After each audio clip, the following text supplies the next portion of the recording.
የትኛውም የእግር ኳስ ተመልካች ይሄ ውጤት ይመዘገባል ብሎ በፍጹም አልጠበቀም ነበር።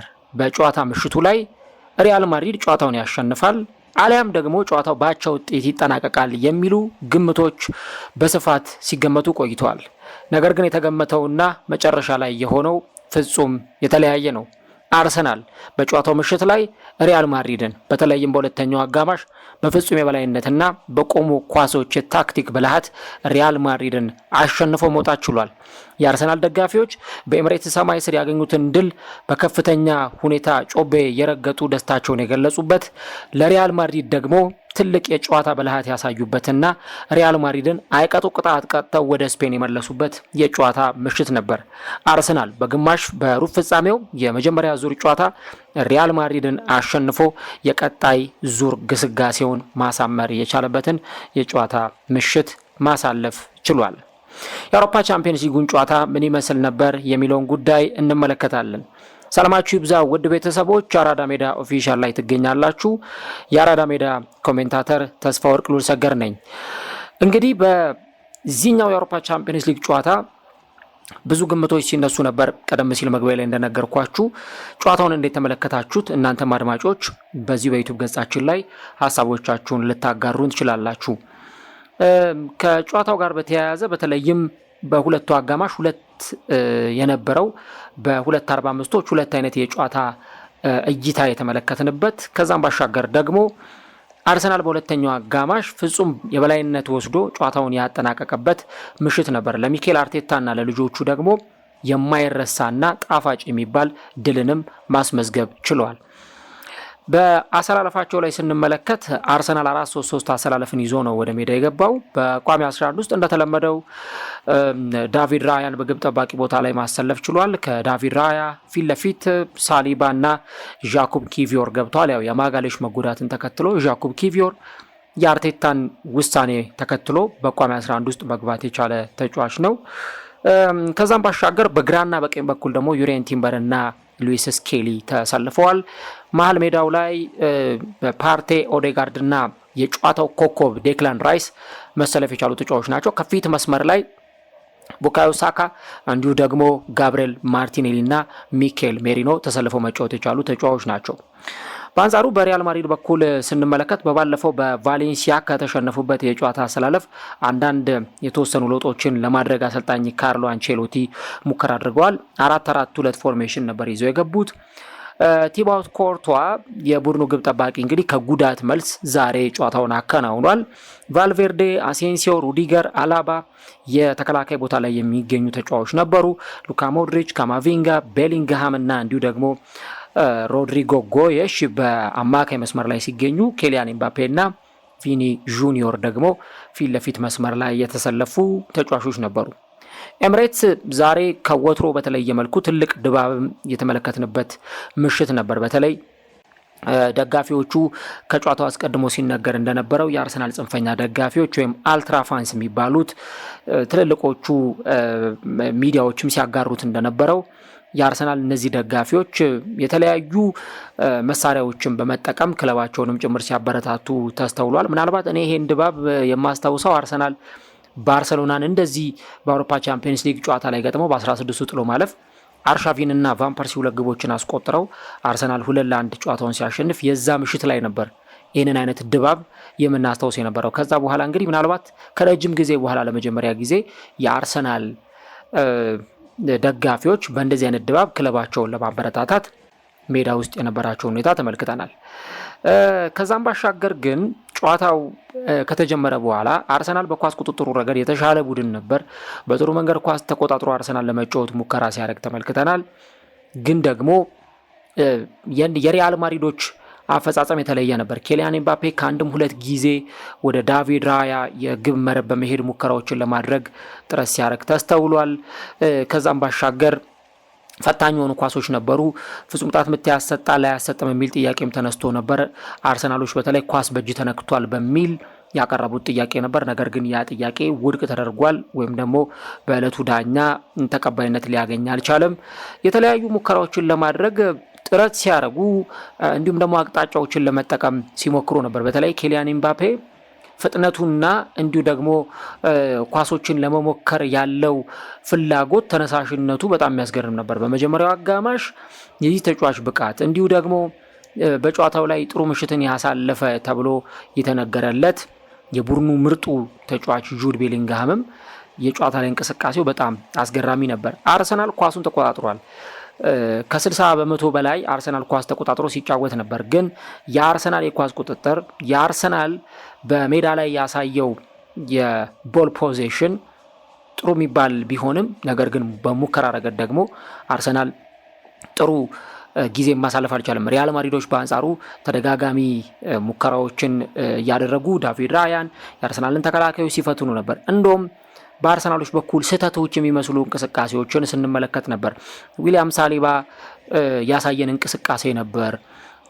ኳሶችን ለማውጣት ጥረት የሚያደርግበት ሁኔታ እጅግ በጣም የሚያስገርም ነው። ከዛ በተጨማሪ ሌሎቹንም ተጫዋቾችን ብንመለከታቸው በተመሳሳይ የነበራቸው ኮሚትመንት የነበራቸው የጨዋታ ላይ ትጋት አርሰናል በመጀመሪያው አጋማሽ ቢያንስ ግብ ሳይቆጠርበት የመጀመሪያውን አጋማሽ እንዲዘልቅ አስችሎ ነበር። ከዛም ባሻገር በተለይም አርሰናል ከግራው ይልቅ የቀኙን ፍላንክ በበለጠ ሲጠቀምበት ተስተውሏል። በግራው ቦታ ላይ ጋብሪኤል ማርቲኔሊ ነው ያለው።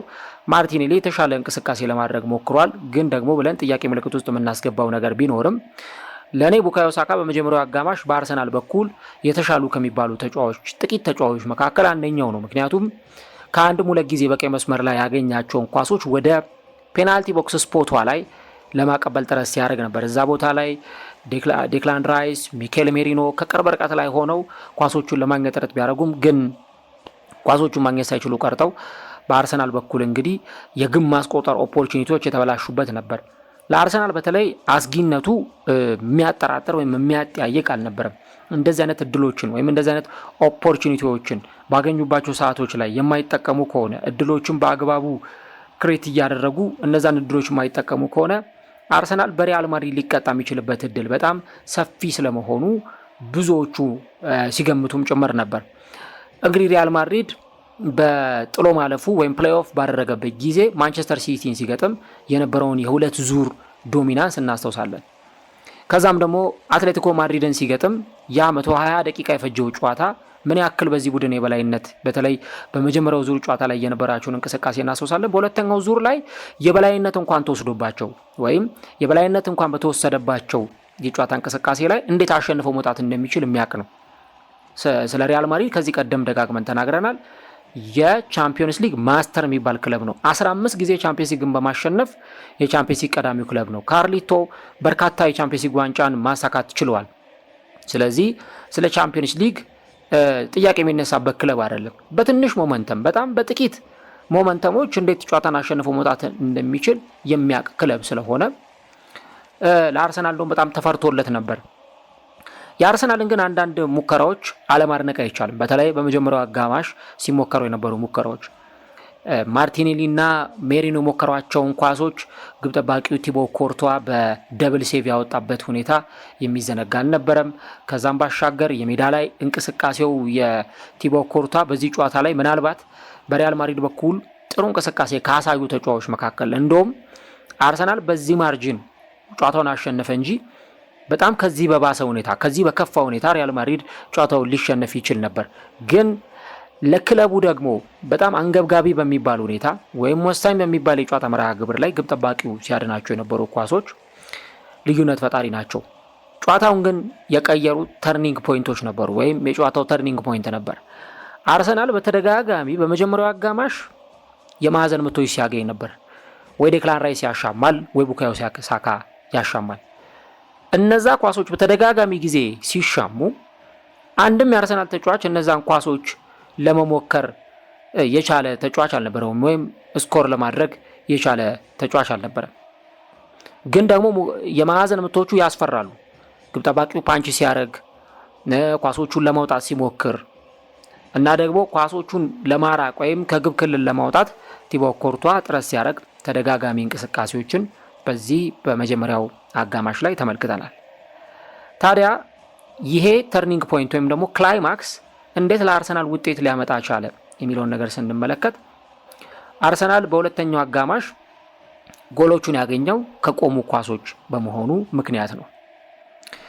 አንድ በዚህ ጨዋታ ላይ የሚነሳው ነገር አርሰናል በመሃል ሜዳ ባትሉ የተዋጣለት ቡድን ነበር። ኦዴጋርድ በሉት ኦዴጋርድ በእርግጥ በዚህ ጨዋታ ላይ የሚፈለግበትን ክሬቲቪቲ አላሳየም፣ ወይም የሚፈለገውን ያክል ኳሶችን ክሬት ሲያደርግ አልነበረም። ቶማስ ፓርቴ ግን የተሻለ ተጫዋች ነበር በዚህ ጨዋታ ላይ። ምንም እንኳን ቢጫ ካርድ አይቶ የሆነ ፍራቻ ማሳደር ቢችልም ግን የሰራው ስራ በጣም ጥሩ ነበር። ዴክላን ራይስ የዚህ ጨዋታ የአርሰናል የአሸናፊነት ቁልፉ ሚስጥር፣ የዚህ ጨዋታ የአሸናፊነት ትልቁ ቁልፍ ሚናን የተወጣው ዴክላን ራይስ ነበር ሊባል ይችላል።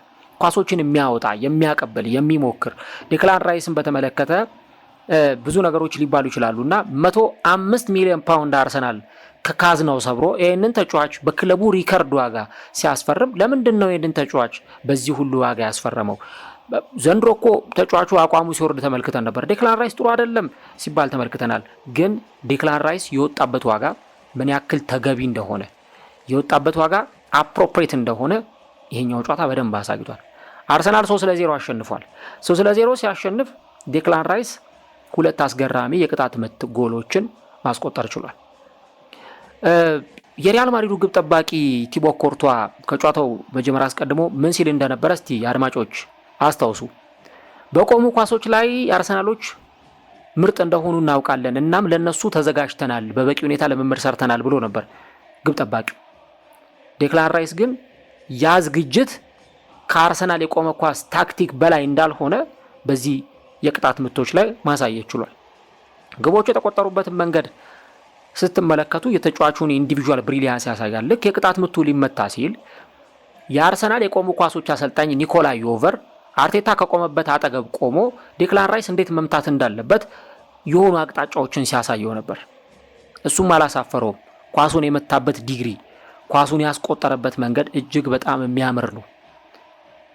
በአርሰናል እኔ የቅጣት ምት ኳስ ሲቆጠር ለማስታወስ ትንሽ ወደኋላ ሸርተት ማለት ያለብን ይመስለኛል። ምናልባት ግራኒት ዣካ የቅጣት ምት ኳሶችን ሲያስቆጠር እናስታውሳለን በአርሰናል፣ ወይ አሌክዛንደር ላካዜት የቅጣት ምት ኳሶችን ሲያስቆጠር እንደነበር ይታወሳል። ግን ይህንኛው የቅጣት ምት አመጣጥ አርሰናል ደግሞ ቅጣት ምት ካስቆጠረ ትንሽ ቆየት ብሎ ነበር እና የቅጣት ምቱን የመታበት ቦታ በቀኝ እግሩ ነው ኳሱን የመታው እና ኳሱን ሲመታው ከሱ በርቀት ላይ ከግብ ጠባቂው በጣም በጥግ ላይ ነው ኳሱን መጥቶ ያስቆጠረበት። በጣም የተለየ የቅጣት ምት፣ በጣም አስገራሚ የሚባል የቅጣት ምት ነበር መጥቶ ማስቆጠር የቻለው እና ዴክላን ራይስ በዚህ ጨዋታ ላይ በተለይም ላደረገው ሚና፣ ለተወጣው ሚና ከ10 የሚሰጠው ተጫዋች ሪያል ማድሪድ በኢንዲቪጁዋል ብሪሊያንስ ወይም በኢንዲቪጁዋል ሞመንተም የሚሞገስ ወይም በኢንዲቪጁዋል ብሪሊያንስ ትልቅ ምስጋና የሚቀርብለት ክለብ ቢሆንም ግን ደግሞ የተጫዋቹና የቅጣት ምት መመታቱ በተለይም የኳሱ አካሄድና የሱ የተጫዋቹ የራሱ ውሳኔ ሁልጊዜም በዴክላን ራይስ አርሰናል ይህንን ጨዋታ እንዳሸነፈ እንዲነገርለት ያደርገዋል። አርሰናል በመከላከሉ ረገድ ጥሩ ነበር። አዎ አርሰናል በኳስ ቁጥጥሩ ረገድ የተሻለ ነበር፣ ምንም ጥያቄ የለውም። ግን ዴክላን ራይስ ደግሞ ቅጣት ምት ሲያስቆጥር ያውም እርሊ በሆነው በ58ኛው ደቂቃ ጨዋታው ሁለተኛው አጋማሽ ከተጀመረ በኋላ ይህንን የቅጣት ምት ኳስ አስቆጥሮ ለክለቡ ውጤታማነት የመጀመሪያውን አንድ ስቴፕ መራመዱ አርሰናል በዚህ ጨዋታ ላይ የምርም የዴክላን ራይስ ግብ ማስቆጠር ያስፈልገው እንደነበር በደንብ እንድንረዳ የሚያደርግ ጉዳይ ነው። 54% አርሰናል በዚህ ጨዋታ ላይ ሙሉ በሙሉ ኳስ መቆጣጠር ችሏል። በሁለተኛው አጋማሽ ወደ 55% ገደማ ነው ኳስ መቆጣጠር የቻለው። አርሰናል እንግዲህ ወደ 9 የሚጠጉ የቅጣት ምት ኳሶችን አግኝቶ ነበረ። ከነዛ ውስጥ ደግሞ የተጠቀማቸው ኳሶች አሉ። በሙከራዎች ረገድ አርሰናል 12 ሙከራ ሞክሮ ከ12ቱ እንግዲህ 11ዱ ኢላማቸውን የጠበቁ ሙከራዎች ነበሩ። which means አርሰናል በሙከራ ረገድ የተዋጣለት ቡድን ነበር። የሚሞክራቸው ሙከራዎች የተሻሉ ነበሩ። ሙከራዎቹ አስተማማኝ የሚባሉ ነበሩ። በተለይ በነ ማርቲኔሊ በነ ሚኬል ሜሪኖ ሲሞከሩ የነበሩ ኳሶች ኢቨን ቶማስ ፓርቴን በመጀመሪያው አጋማሽ ሞክሮት የነበረው ኳስ እንዳለ ሳንዘነጋ፣ ከዛ በመቀጠል በሪያል ማድሪድ በኩል ግን 9 ሙከራ ተሞክሮ 3 ብቻ ነበር ኢላማውን የጠበቀ የነበረው። ዳቪድ ራያ የተፈተነባቸው ኳሶች ነበሩ። በተለይ አንድ ኳስ ጁድ ቤሊንግሃም እና ኬሊያን ኤምባፔ ተቀባብሎ ገብተው አምልጦ ገብቶ ኬሊያን ኤምባፔ ሞከራት ኳስ ትታወሳለች። ከዛ ውጪ ግን በተለይ ግብ ጠባቂው ራያን የሚፈትን አይነት ኳስ ነበረው ለማለት ይቸግራል። እንግዲህ አርሰናል በዚህ ሰዓት ላይ ነው የመጀመሪያውን ግብ ማስቆጠር የቻለው። ታዲያ ከዚህ ግብ መቆጠር ከ10 ደቂቃ በኋላ ኤድዋርዶ ካማቪንጋ ቢጫ ካርድ ተመልክቷል። በጨዋታው ላይ በቀይ ካርድ ከሜዳ የወጣው ተጫዋች ማለት ነው። ሁልጊዜ ካርሎ አንቸሎቲ በተለይ እንደዚህ አይነት ተጋጣሚዎች ሲያጋጥሟቸው ካማቪንጋን በቋሚነት ሲጠቀሙበት እናስተውላለን እና ተጫዋቹ እንግዲህ ቢጫ ካርድ ተመልክቷል። በኋላ ላይ በሁለተኛ ቢጫ ካርድ ከሜዳ ሊሰናበት ችሏል። ሰዓት በማባከን ወይም ደግሞ ይሄ ያልተገባ በሚባል ባህሪ ነው በቀይ ካርድ ከሜዳ የወጣው። አሰልጣኙ መሀል ሜዳ ላይ የበላይነት እንደተወሰደባቸው ስላወቁ ሉካስ ቫስኬስን ቀይረው አስገብተው በእድሜው በጣም የገፋውና አንጋፋው የሚባለውን አማካይ ሉካ ሞድሪችን ቀይረው ማስወጣት ችለው ነበር። ግን ይሄ ሆነው ደግሞ ሁለተኛው ጎል ከመቆጠሩ አስቀድሞ ነው። አርሰናል አሁንም ከቀድሙ በተመሳሳይ ቦታ ግን ደግሞ ወደ ግራ ዞር ባለ ቦታ ላይ የቅጣት ምት አገኘ። ዴክላን ራይስ የቅጣት ምቱን ለመምታት ቆሟል። ኦዴጋርድ ለመምታት ቆሟል። ምናልባት የተሻለ የሚባለው አማራጭ ሊሆን የሚችለው ማርቲን ኦዴጋርድ ኳሱን በግራ እግሩ ወደ ተቃራኒ አቅጣጫ ሊመታው ይችላል የሚል ግምት ነበር። ግን ዴክላን ራይስ ደግሞ እሱ ከተቃራኒ አቅጣጫ ኳሷን ወደ ቀይ መስመር መጥቶ በጣም አስገራሚ የምትባል ሌላ የቅጣት ምት ጎል ማስቆጠር ችሏል። ይቺ ግብም ስትቆጠር ከመጀመሪያው ግብ ጋር ተመሳሳይ ልክ መጀመሪያ ካስቆጠራት የቅጣት ምት ጎል ከ12 ደቂቃ በፊት ካስቆጠራት የቅጣት ምት ጎል ጋር ተመሳሳይነት ያላትን የቅጣት ምት ግብ ማስቆጠር ችሏል። በሁለቱ ግቦች መካከል የሆነ ልዩነት ፈልጎ ማውጣት በጣም ያስቸግራል። የመጀመሪያውንም ግብ ብንመለከት ሁለተኛውንም ግብ ብንመለከት ምናልባት እንደውም የመጀመሪያው ቅጣት ምት ጎል ለማስቆጠር በጣም ከሚያስቸግር ቦታ ላይ ነው ዴክላን ራይስ መጥቶ ያንን የቅጣት ምት ማስቆጠር እየቻለው። ሁለተኛው የቅጣት ምት ግን ትንሽ ቀረብ ከምትል ስፔስ ላይ ወይም ደግሞ ከዲዋ ከፔናልቲ ቦክስ ጠርዝ ዲዋ ትንሽ ፈቀቅ ብሎ ያገኙት የቅጣት ምት ነበረ። ሁለቱንም የሚያመሳስላቸው የመጀመሪያውንም ያስቆጠረው በቀኝ እግሩ ነው፣ ሁለተኛውንም ያስቆጠረው በቀኝ እግሩ ነው። ግን ሁለተኛዋን ሲመታት ትንሽ ከፍ ብላ ነበር ኳሷ፣ ፋር ፖስት ላይ 90 ዲግሪ ላይ ነው የመታት። ብዙ ጊዜ እንደዚህ አይነት የቅጣት ምት ኳሶችን ለመያዝ ለግብ ጠባቂዎች በጣም አስቸጋሪ ነው እና በጣም ቆንጆ በሚባል ሁኔታ ነው ይህንን የቅጣት ምት ጎል ማስቆጠር የቻለው። የአርሰናል ደጋፊዎች አልጠበቁም። በአንድ ጨዋታ ላይ ያውም በ12 ደቂቃ 2 የቅጣት ምት ጎሎችን እናስቆጥራለን የሚል ኤክስፔክቴሽን አልነበራቸውም። እንግዲህ ሁለቱንም ጎሎች ዴክላን ራይስ እንዲህ ባለ አስገራሚ የቅጣት ምት ጎል ማስቆጠር ችሏል ማለት ነው። እንግዲህ በሪያል ማድሪዶች በኩል ልክ ከዚህ በተለይ የመጀመሪያው ጎል ሲቆጠር የነበራቸው መደናገጥ የነበራቸው ይሄ ነርቨስ የመሆን ጉዳይ ልክ ሁለተኛው ጎል ሲቆጠር ደግሞ የበለጠ ድንጋጤያቸውን ከፍ አድርጎታል። እነ ኬሊያን ኤምባፔ፣ እነ ጁድ ቤሊንግሃም፣ ቪኒሽስ ጁኒየር ፊት ላይ የምንመለከት የነበረው ስሜት የሆነ ትክክል ያልሆነ ነገር በተጫዋቾቹ በኩል እንዳለ የሚያሳይ ነበር። ለአርሰናል ግን ስጋት የሆኑ ነገሮች ነበሩ። ከዛ በኋላ ቡካዮ ሳካ ተጎድቶ ወጣ 73ኛው ደቂቃ ላይ በሊያንድሮ ትሮሳር። ዴክላን ራይስ ግብ አስቆጣሪው ተጫዋች 79ኛው ደቂቃ ላይ ጉዳት በሚመስል ምቾት ባልተሰማው ሁኔታ እንደዚሁ በኬራን ቴርኒ ተቀይሮ ወጣ።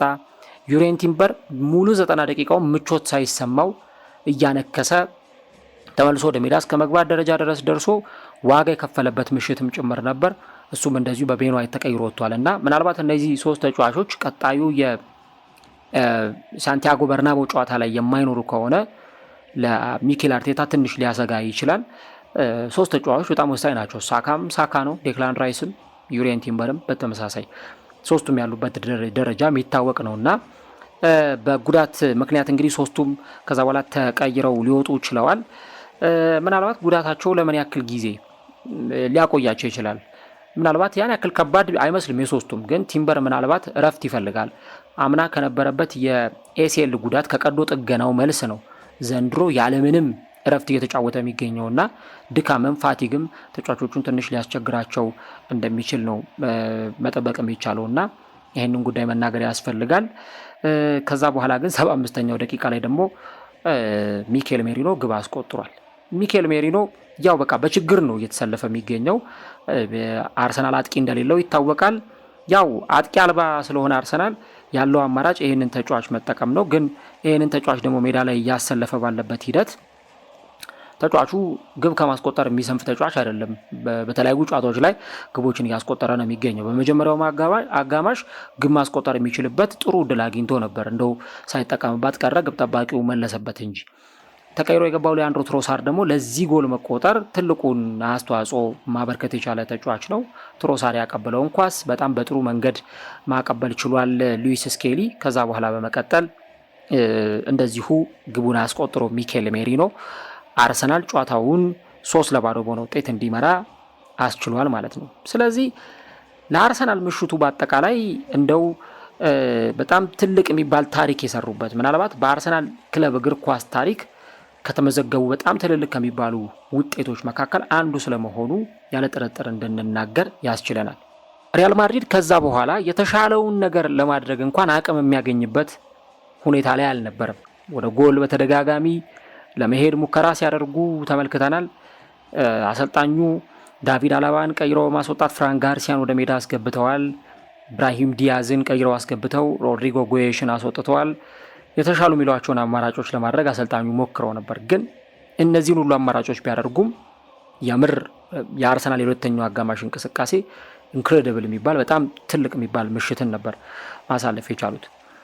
እንግዲህ የዴክላን ራይስ የትኛው የቅጣት ምት ጎል ነው ለእናንተ በጣም የተመቻችሁ? አንደኛው ጎል ነው፣ ሁለተኛው ጎል ነው የሚለውን እስቲ በኮሜንት ላይ ጻፉልን። ማለት በአንድ ጨዋታ ላይ እንደዚህ ሁለት የቅጣት ምት ጎሎችን አንድ ተጫዋች ሲያስቆጥር መመልከት ብዙም ይሄ የተለመደ ጉዳይ አይደለም፣ ወይም በተደጋጋሚ ጊዜ ሲሆን የምንመለከተው ጉዳይ አይደለም። ግን ዴክላን ራይስ ይህንን ነገር አድርጎ የጨዋታው ደግሞ ውጤት ቀያሪ ጭምር ነው። ውጤቱን የቀየረው የዴክላን ራይስ የመጀመሪያው የቅጣት ምት ጎል ነው። አርሰናል ውጤቱን ለመቀየር ያ የመጀመሪያው የቅጣት ምት ጎል ያስፈልገው ነበር። እናም ያንን ግብ ማስቆጠር ችሏል። ለእኔ በተለይ የመጀመሪያው የቅጣት ምት ጎል በጣም የሚያምር ዋው የሚባል የቅጣት ምት ጎል ነው ከርቀቱም አንጻር ስንመለከተው። ሁለተኛው ደግሞ አየር ላይ የተንሳፈፈበት ሁኔታ እንዲሁ ደግሞ ኳሷን ፋር ፖስት ላይ መጥቶ ማስቆጠር የቻለበት መንገድ በጣም የሚያስገርም ነበረና ለእኔ የመጀመሪያውን የቅጣት ምት ጎል እመርጣለሁ፣ በተለይ ከውበት አንጻር ስንመለከት። ግን ሁለቱም ማጂክ ሞመንት የሚባሉ ሊሆኑ ይችላሉና እንግዲህ ከ32 ያርድ ርቀት ላይ እንደዚህ አይነት የቅጣት ምት ኳስ አስቆጥሮ መመለስ ምን ያክል የተጫዋቹን አስገራሚነት የሚያሳይ ነው። በጣም የሚገርመው የቀድሞውን የሪያል ማድሪድ ኮከብ ሮቤርቶ ካርሎስን በአርሰናል ስታዲየም ኤምሬትስ ስታዲየም ተገኝቶ ጨዋታውን ሲመለከት ነበር። ካርሎስ ነው እንደምታውቁት የኳስ መረብ የሚነቀንቅ የቅጣት ምት መቺ ነበር በሪያል ማድሪድ እግር ኳስ ክለብ ውስጥ እና ልክ የሌፍት ባክ ተጫዋች ሆኖ እንደዚህ አይነት የቅጣት ምት ኳሶችን የሚመታ እንደውም የቅጣት ምት ስፔሻሊስት ተብሎ የሚጠቀስ ተጫዋች ነው ሮቤርቶ ካርሎስ። እና እሱ ባለበት በሱ ፊት ነው ዴክላን ራይስ እንደዚህ አይነት ሁለት ግሩም የቅጣት ምት ጎሎችን መጥቶ ማስቆጠር የቻለው። የቅድሙ የመጀመሪያው ጎል ከ32 ያርድ ርቀት ላይ መጥቶ የተቆጠረ ነው። የሁለተኛው ጎል ደግሞ ከ28 ያርድ ርቀት ላይ ዴክላን ራይስ መጥቶ ማስቆጠር የቻለ ተጫዋች ነው እና ዊችዝ በጣም ትልቅ የሚባል ስራን መስራት የቻለ ተጫዋች ነው። እንግዲህ በቻምፒየንስ ሊግ ላይ ሁለት የቅጣት ምት ጎሎችን ማስቆጠር የቻሉ ተጫዋቾች ነበሩ። ሪቫልዶ የባርሴሎና ተጫዋች በነበረበት ጊዜ ኤሲ ሚላን ላይ ማድረግ ችሏል። ክሪስቲያኖ ሮናልዶ ሪያል ማድሪድ ከዙሪክ ባደረጉት ጨዋታ ላይ ይህንን ሁለት ግቦች ማስቆጠር ችሏል። ኔይማር ጁኒየር ከሬድ ስታር ቤልግሬድ ጋር ፔዤ ሲጫወት ሁለት የቅጣት ምት ጎሎችን ማስቆጠር ችሏል። ካቻምና ሀኪም ዚዬክ ጋላታሳራይ ከማንቸስተር ዩናይትድ በተጫወቱበት ጊዜ ፍጹም በጣም አስደንጋጭ የሚባሉ የቅጣት ምት ጎሎችን አስቆጥሮ ነበረ። ጨዋታውን እኛም እንደውም ስቱዲዮ ላይ ማስተላልፈ ነው ነበር። ዴክላን ራይስ ደግሞ አሁን ይህንን ማድረግ የቻለ አምስተኛው ተጫዋች መሆን ችሏል ማለት ነው። በአንድ የቻምፒየንስ ሊግ ጨዋታ ላይ ሁለት የቅጣት ምት ጎሎችን በማስቆጠር እንግዲህ ይህንን ነገር ማድረግ ችሏል። የቅጣት ምት ሙከራዎችን በመሞከር ጉዳይ ላይ በተመለከተ የቅጣት ምት ኳሶችን እንግዲህ በተለያዩ ውድድሮች ላይ ሲሞክሩ የነበሩ የአርሰናል ተጫዋቾች ነበሩ። ለምሳሌ ከ2018-19 ጀምሮ ያለውን ዴታ ብንመለከት ማርቲን ኦዴጋርድ 32 የቅጣት ምት ሙከራዎችን ሞክሮ ነበር። ግን እንደው አይምሯችሁ ውስጥ የሚመጣ የኦዴጋርድ ኳስ አለ ወይ? ግራኒት ዣካ 23 የቅጣት ምት ኳሶችን ሞክሮ ነበር። ለእኔ ምናልባት ቼልሲ ላይ ያስቆጠራት ግብና ከዛ ደግሞ ክሪስታል ፓላስ ላይ ያስቆጠራት አንድ ግብ ነበረች። በጣም ቆንጆ የቅጣት ምት ጎሎች ነበሩ። ኒኮላስ ፔፔ 14 የቅጣት ምት ኳሶችን ሞክሮ ነበር። አርሰናል ቪቶሪያ ጉማሬሽን ሲያሸንፍ ሁለት የቅጣት ምት ጎሎችን አስቆጥሮ ነበር። በእርግጥ እነዛ ጎሎች ግብ ጠባቂው የመጠበቅ ችግርና የአቋቋም ሁኔታም እንዳለ ቢሆንም 2 ግቦችን ማስቆጠር ችሎ እንደነበር ይታወሳል። ዴቪድ ሉዊዝ 13፣ ዊሊያን 6 እንዲሁ ዴክላን ራይስ 6 የቅጣት ምት ኳሶችን መሞከር ችሏል። ሌሎችም አሉ እነ ላካዜት፣ ኦባሜያንግ፣ ቡካዮ ሳካ፣ ሉካስ ቶሬራ፣ ሴድሪክ ሱዋሬስ፣ ሴባዮስ፣ ስተርሊንግ፣ ማርቲኔሊ፣ ፓርቴ የቅጣት ምት ኳሶችን የሞከሩ ናቸው። እንግዲህ ከ2018-19 የውድድር ዘመን በኋላ በአርሰናል የቅጣት ምት ኳሶችን የሞከሩ ያው እንደዚህ የቅጣት ምት ኳሶች ብዙም የተለመዱ አይደሉም ብለናል። በተለይ በአርሰናል ግን ቲፒካሊ አንድ ልና የሚገባው ነገር የቅጣት ምት የሚለው ኳስ ወዴት ነው የሚወስደው? ወደ ሴት ፒስ ነው። ቅጣት ምት የቆመ ኳስ ነው። አርሰናል ደግሞ የቆመ ኳስ ስፔሻሊስት እንደሆነ ይታወቃል።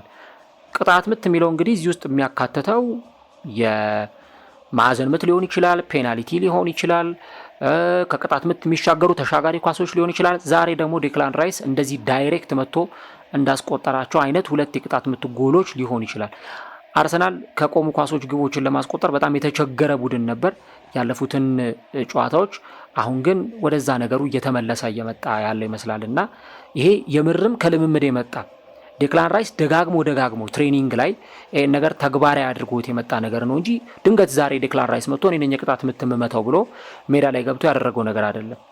ያው በፈረንጆቹ ምን ይባላል ፕራክቲስ ሜክስ ፐርፌክሽን ይባላል። ደጋግሞ መሞከር አንድን ነገር ደጋግሞ መሞከር ወደ ፐርፌክሽንነት ያመጣል። እነ ክርስቲያኖ ሮናልዶ ቅጣት ምት ላይ ፐርፌክት የነበሩት እነ ሊዮኔል ሜሲ ቅጣት ምት ላይ ፐርፌክት የነበሩት አንድን ነገር ደጋግሞ ያደርጉ ስለነበር ሙከራዎችን በተደጋጋሚ ያደርጉ ስለነበር ያ ከዛ የመጣ እንደሆነ መረዳት ያስፈልጋልና ዴክላን ራይስም የማዕዘን ምቶችንም የሚያሻማም ተጫዋች ነው። የማዕዘን ምቶችንም ሲያሻማ እንዲው ዝም ብሎ በግምት የሚያደርገው ነገር አይደለም።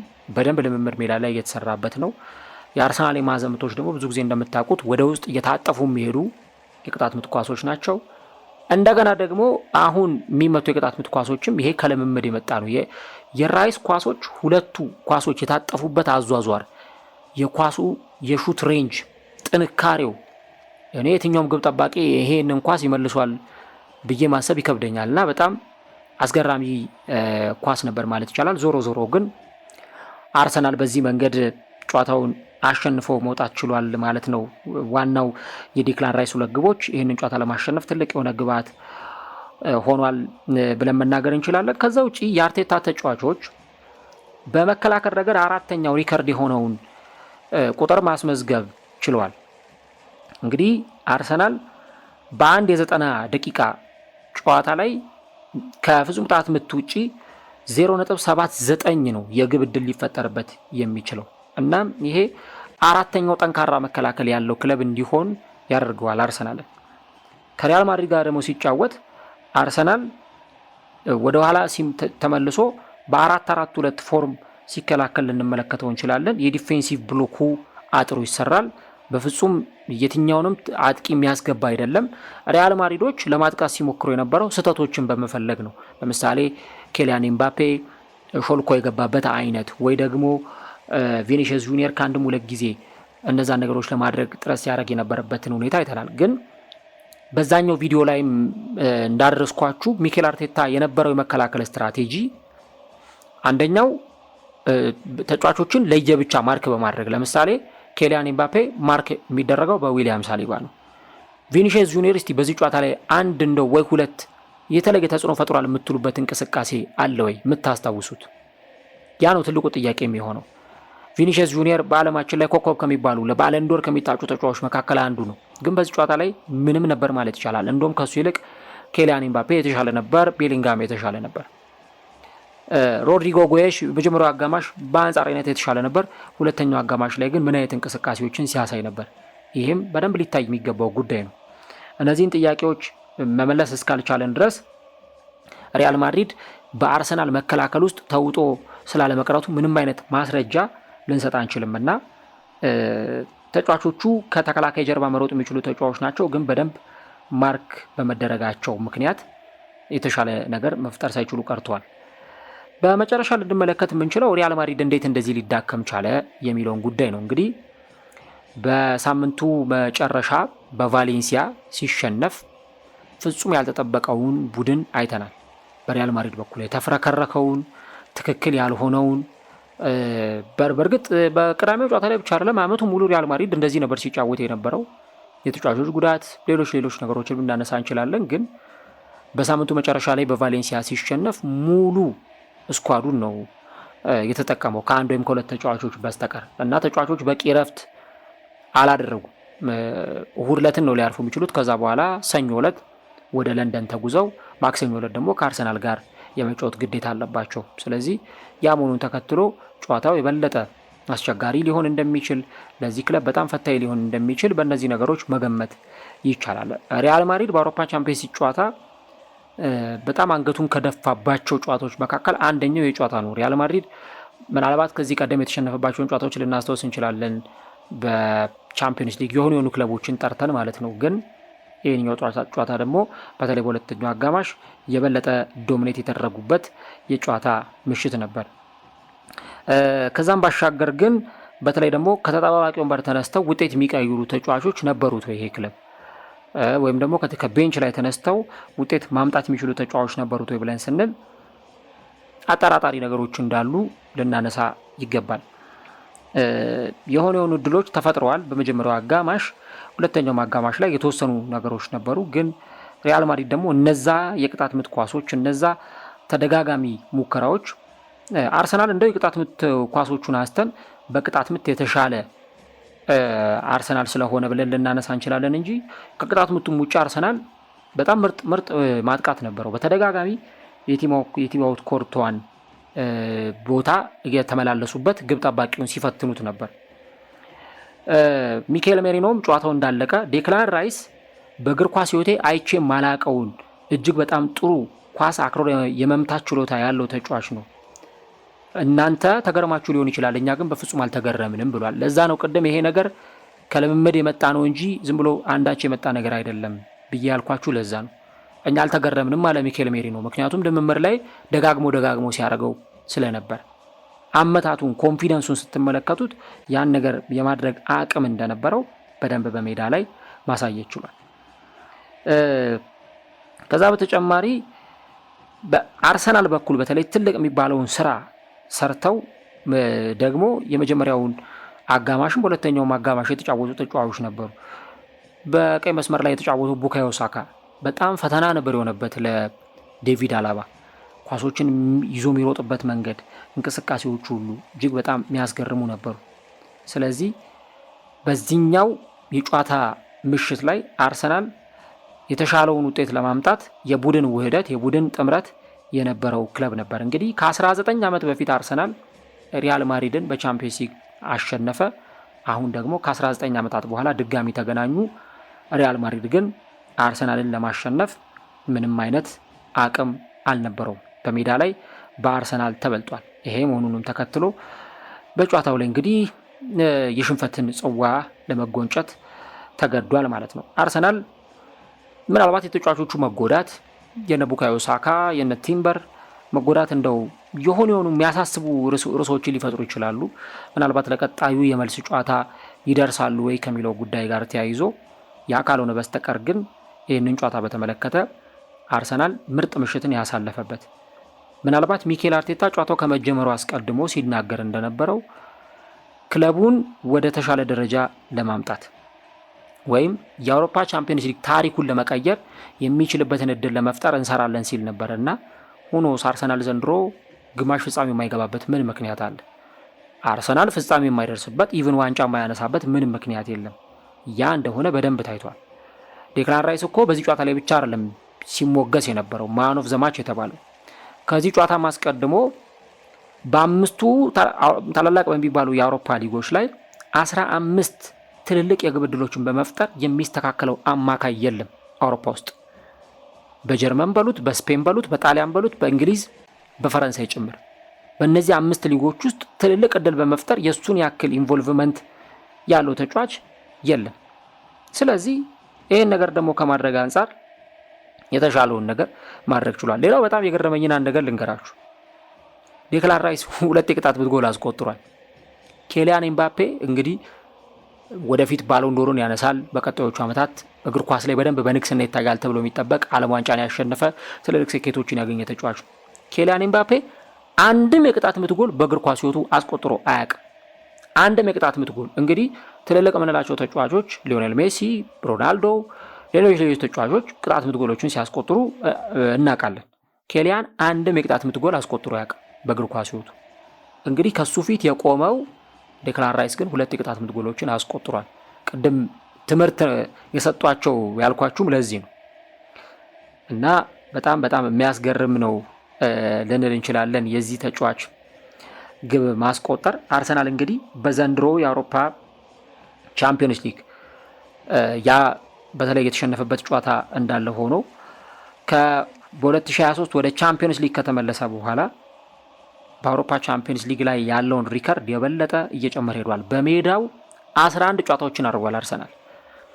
ከ11 ጨዋታዎች 9ን አሸንፏል። 2 ጨዋታ አርሰናል አቻ ወጥቷል። ምንም ጨዋታ አልተሸነፈም። 25 የግብ ልዩነት አርሰናል ማስመዝገብ ችሏል። ይሄ እንግዲህ በኤምሬትስ አርሰናል ያስመዘገበው ቁጥራዊ መረጃ ነው። አርሰናል ወደ ቻምፒዮንስ ሊግ የተመለሰው አምና ነው። አምናም ዘንድሮም 11 ጨዋታ ተጫውቶ ኤምሬትስ የሚደፈር ቀጠና አይደለም። አምና የመጡ ክለቦች ነበሩ። ባየር ሚኒክ መጥቷል፣ አላሸነፈም። ኢንተር ሚላን መጥቷል። ኢንተር ሚላን ኦኬ አዌ ነበር። ኢንተር ሚላን ጋር አዌ ነበር የተጫወተው። ከዛ ውጪ ዘንድሮ ላይ ደግሞ የገጠማቸው ክለቦች ነበሩ። ሪያል ማድሪድ መጥቶ እንግዲህ አርሰናልን ማሸነፍ አልቻለም ካልን ትልቅ ነገር ነው የምናነሳው ማለት ነው። አርሰናል አጥቂ የለውም፣ የጎደለው ነገር አለ። ግን ሚኬል ሜሪኖ 10 ጨዋታዎች ተጫውቶ 6 ግቦችን ማስቆጠር ችሏል።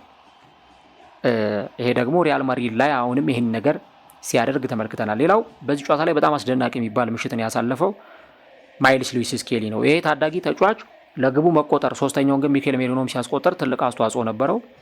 ከዛ ውጭ ግን ሸርተቴዎችን ገብቶ 100% አሸንፏል። 100% ያቀበላቸው ማን ነው እየገፋ ይዟቸው ሄደው ድሪብሎች የተሳኩ ነበሩ። ካቀበላቸው ኳሶች 95% የተሳኩ ነበሩ። 2 ቁልፍ ኳሶችን አቀብሏል። 1 አሲስት አድርጓል። ክሊንሺት ይዞ ወጥቷል። ተጫዋቹ እንግዲህ ለአርሰናል መጫወት የጀመረው መስከረም ወር ላይ ነው እና በጣም ዛሬ አርሰናል እንደ ቡድንም በግልም በጋራም ባሳየው ምሽት ሚኬል አርቴታና ተጫዋቾቹን የሚመጥን ምሽትም ማሳለፍ ችሏል። ምናልባት አሁን ላይ ስለ መልሱ ጨዋታ ለማውራት የአርሰናል ደጋፊዎች የሚፈልጉበት ጊዜ አይደለም። ደስታቸውን ሰለብሬት ማድረግ ማጣጣም የሚፈልጉበት ጊዜ ነው። የመልሱ ጨዋታ ላይ ደግሞ ሚኬል አርቴታ ምን አይነት ነገር ይዞ ሊመጣ ይችላል የሚለውን በጣም በጉጉት ይጠበቃል። ሉካስ ቫስኬስ እንደተናገረው ውጤቱን ቀልብሶ የሚያልፍ ቡድን ሪያል ማድሪድ ብቻ ነው ብሎ ተናግሯል እና እስቲ የምርም ሪያል ማድሪድ ውጤቱን ቀልብሶ ያልፋሉ የሚለውን ጉዳይ አብረን እንመለከታለን። ካርሊቶ ልክ ግቦቹ ሲቆጠሩ ጭንቅላታቸውን እየነቀነቁ መሬት አቀርቅረው የነበሩበትን ስሜት ስትመለከቱ ይሄ ነገር ከአቅም በላይ ነው። በቃ ማለት ምንም ሊያደርጉት የሚችሉት ነገር እንዳልሆነም ጭምር ተመልክተናል። እንግዲህ ራሳቸውም ሲናገሩ እንደነበሩት በተለይ እነ ቲቦ ኮርቷ ተዘጋጅተናል ለአርሰናል የቅጣት ምት ጎሎች ሲሉ ነበረ። ግን ደግሞ ያ የተዘጋጁበት ነገር ሜዳ ላይ ሲመጣ በዴክላን ራይስ 2 የቅጣት ምት ጎሎች እንደከሸፈ ጭምር ተመልክተናል እና እንግዲህ ይህንን ነገር ነው ያየ ነው። አንድ በጣም የሚያስገርም ነገር ደግሞ አርሰናል ይሄንን ጨዋታ አሸንፎ መውጣቱን ተከትሎ በእንግሊዝ በሚቀጥለው ዓመት 5ኛ ደረጃ ይዞ የሚያጠናቀቅ ቡድን ወደ ቻምፒዮንስ ሊግ መግባት ይችላል ማለት ነው። ስለዚህ አርሰናል ለነ ሲቲም ለነ ቼልሲም ለነ ኒውካስልም ውለታ ነው ያለላቸው ማለት ነው በዚሁ አጋጣሚ እና በጣም የሚያስገርም ምሽት ነበረ። እንግዲህ ቀጣዩ የመልስ ጨዋታ በሚቀጥለው ሳምንት ረቡዕ ይደረጋል። አርሰናል በሴቶቹ በባለፈው 2-0 ተሸነፈ። በመልሱ ኤምሬትስ ላይ 3-0 አሸነፈ። ዛሬ አርሰናል ሪያል ማድሪድን ገጠመ። ልክ እንደ ሴቶቹ ሁሉ 3-0 አሸንፎ መውጣት ችሏል ማለት ነው። ዴክላን ራይስ የጨዋታው ኮከብ ተብሏል። የሚኬል አርቴታ ታክቲክ እጅግ በጣም ልዩ ነበር። እናም ደግሞ ምሽቱን በተለየ መንገድ አሳልፈው መውጣት የቻሉበት ምሽት ነበር ሊባል ይችላል። ያው እነ ሉካስ ቫስኬስ እንግዲህ መጥፎ መጫወታቸውን ጭምር አምነዋል። ዛሬ ጥሩ አልነበርንም ከማለት ጋር ጭምር ነው ሀሳቦቻቸውን የሰጡት። ነገር ግን የመልሱ ጨዋታ ላይ የተለየ ነገር እናደርጋለን ብለዋል። አሁን አርሰናል ያለ መደናገጥ በመልሱ ጨዋታ ላይ በመረጋጋት መጫወት ከዛም ባሻገር ደግሞ አሁን ያለውን ኮንፊደንስ ማስቀጠል በመልሱ ጨዋታ ላይ የበለጠ ለአርሰናል ጥሩ ሊሆን ይችላል። አንድ የመጨረሻ ፕሮግራሙን የምንዘጋበት የሚሆነው አርሰናል ከማጥቃቱ ይልቅ ዘንድሮ ሲከላከል በጣም ጥሩ ነው። በእርግጥ አምና ያለው ሶሊዲቲ እና የዘንድሮ ልዩነት አለው። ግን አርሰናል ዘግቶ ሲጫወት በቃ ዘጋ ነው፣ ምንም የሚከፍት ቡድን አይደለም እና እንደውም ትንሹ ጆዜ ሞሪኖ እየተባለ ሚኬል አርቴታን በብዙ መንገድ ይተቻል። ግን ያ ትችት ደግሞ ሚኬል አርቴታ ጆሮ የሚሰጠው ነገር አይደለም። ከተለያዩ ቡድኖች ጋር በተለይ ከትልልቅ ቡድኖች ጋር ሲጫወት ሚኬል አርቴታ ለምን አይሸነፍም ብለን ካልን ማጥቃቱ ብቻ ሳይሆን መከላከሉ በጣም ሶሊድ ነው። ማጋሌሽ አለመኖሩ አሁን እንደውም ያሳሷል ተብሎ ተፈርቶ ነበር እንጂ ሌሎችን ተጫዋቾች ብትመለከቱ ያላቸውን ኬፓቢሊቲ እነ ስኬሊን ብታዩ፣ በዛኛው ፍላንክ ላይ ቲምበር እንግዲህ እንደውም የሚወጣ ይመስል ነበር እና እያነከሰ ነው ተመልሶ ወደ ሜዳ የገባው። ያለውን የመጫወት ፍላጎት ስትመለከቱ ኪቪዮር ጥሩ ነበር። ምናልባት አንድ የሆነች ኳስ ተሳስቶ ነበር ከዛች ኳስ በስተቀር ሌሎቹንም ተጫዋቾች ብትመለከቱ ሳሊባ ነው ኬሊያን ኤምባፔን ቀጥ አድርጎ ነው ያዘው። አንድ ኳስ ወይም ሁለት ኳስ አልፎ ገብቶ ነበር ግን ያንን የሚጠቀምበት አልቻለም እና ያንን አድርጓል። ዴክላን ራይስ እንግዲህ ከጨዋታው መጠናቀቅ በኋላ በጣም ደስ ብሎኛል፣ ከመጠን በላይ ደስታ ውስጥ ነኝ፣ ከጥቂት ዓመታት በኋላ ያደረግኩት ነገር ትዝ የሚለኝ ይሆናል፣ እናም በጣም ይለያል ስሜቱ ብሎ ተናግሯል። እንግዲህ ዴክላን ራይስ ሪያል ማድሪድ ላይ ያስቆጠረውን ግብ ከዓመት ዓመት የሚያስታውስበት ሁኔታ ይኖራል ተብሎ ይጠበቃል። ለማንኛውም ግን አርሰናል ይሄንን ጨዋታ አሸንፈው በመውጣት የቀጣይ ጉዞውን አሳምሯል። አርሰናል እንግዲህ ሪያል ማድሪድ ቀጣዩን ጨዋታ ለማሸነፍ 3 ግብ እና ከዛ በላይ ግቦችን ማስቆጠር ይጠበቅበታል። ያ ሲሆን ብቻ ነው ሪያል ማድሪድ ወደ ቀጣዩ ዙር ሊያልፍ የሚችለው። ያ ካልሆነ ግን አርሰናል በቀጣዩ ዙር ግማሽ ፍጻሜ ላይ ሲያልፍ የምንመለከተው ቡድን ይሆናል። ዘንድሮ ሪያል ማድሪድ በሊቨርፑል ተሸንፎ ነበር፣ ማንቸስተር ሲቲን አሸንፏል። ልክ እንደ ሊቨርፑል ሁሉ ደግሞ በአርሰናልም ሽንፈትን አስተናግዷል። አሁን የመድፈኞቹ ደጋፊዎች በደስታ ስሜት ውስጥ ሆነው ምሽቱን ከማሳለፍን ባሻገር ሳምንቱ ሙሉ የሚደሰቱበት ይሆናል። ለአርሰናል ከዚህ በኋላ ፕሪሚየር ሊጉ ያለቀ ስለሆነ ሙሉ ትኩረቱን የሚያደርገው ፕሪሚየር ሊግ ላይ ነው። ልክ የአርሰናል ደጋፊዎች ስታዲየም ውስጥ ቶተንሃም ናችሁ ወይ እያሉ ሲያበሽቋቸው ነበርና እንግዲህ ሪያል ማድሪዶች ምን አይነት አጸፋዊ ምላሽ ይሰጣሉ የሚለውን አብረን እንመለከታለን። ጨዋታው እንደተመለከታችሁት አርሰናል ወደ ቀጣዩ ዙር ያልፋል ወይ? ሀሳቦቻችሁን እንደዚሁ ልታጋሩን ትችላላችሁ። ለአርሰናሎች ግን በጣም ትልቅ የሚባል ምሽትን ያሳለፉበት በታሪካቸው ምርጥ ከሚባሉ ምሽቶች መካከል አንዱ ነው። ለዛም ነው ጁድ ቤሊንግሃም በ3 ጎሎች ብቻ በመጠናቀቁ እድለኛ ነን ሲል የተደመጠው። አርሰናል ሪያል ማድሪድን አንገት ያስደፋበት 3-0 በሆነ ውጤት ያሸነፈበት የጨዋታ ምሽት በመድፈኞቹ የበላይነት ተጠናቋል።